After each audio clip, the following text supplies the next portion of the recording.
Hello level student எல்லாரும் news பார்த்துருப்பீங்கன்னு நினைக்கிறேன். நடப்பு கல்வி ஆண்டுலேருந்து வந்து பார்த்தோன்னா 11th பப்ளிக் எக்ஸாம் கிடையாதுன்னு சொல்லிட்டாங்க.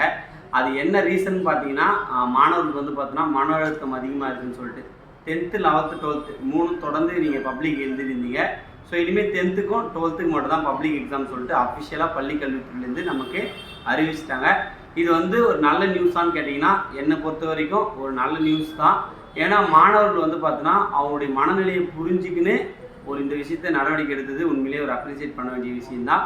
ஏன்னா அவங்க வந்து 10th-லேயும் பப்ளிக் எக்ஸாம் கஷ்டப்பட்டு படித்தாங்க, 11th-லேயும் கஷ்டப்பட்டு படித்தாங்க. ஆனால் கடைசி 3 மாதம் தான் 11th பொறுத்த வரைக்கும் படிப்பாங்க. அதே போல் 12th வந்து பார்த்தோன்னா அவங்க மார்க் நிர்ணயிக்கிறது காலேஜுக்கு தேவைன்னு சொல்லிட்டு. ஸோ அதனால் இந்த நடுவில் இடைப்பட்ட ஒரு வருடம் வந்து பார்த்தோன்னா அவங்களுக்கு வந்து பார்த்தோன்னா மைண்டை ஃப்ரீயாக வச்சுக்கிறதுக்கும் அவங்க நாலேஜ் கெயின் பண்ணுறதுக்கும் ஒரு ஆப்பர்ச்சுனிட்டி கிடைக்கும். ஓகேங்களா? 12th-ஓட போர்ஷன் படிக்கிறது கூட ஒரு ஆப்பர்ச்சுனிட்டி கிடைக்கும். ஸோ இதுதான் என்னுடைய கருத்து. உங்களுடைய கருத்து என்னன்றது கீழே கமெண்ட் தெரிவிங்க. அதே போல் முக்கியமாக வந்து பார்த்தோன்னா இப்போ 12th படிச்சுட்டு இருக்க மாணவர்களும் முன்னாடி 12th படிச்சுட்டு போன மாணவர்களோட மனநிலை என்னன்னு எனக்கு தெரியும். ஸோ உங்களுடைய கமெண்ட்டை தெரிவிங்க.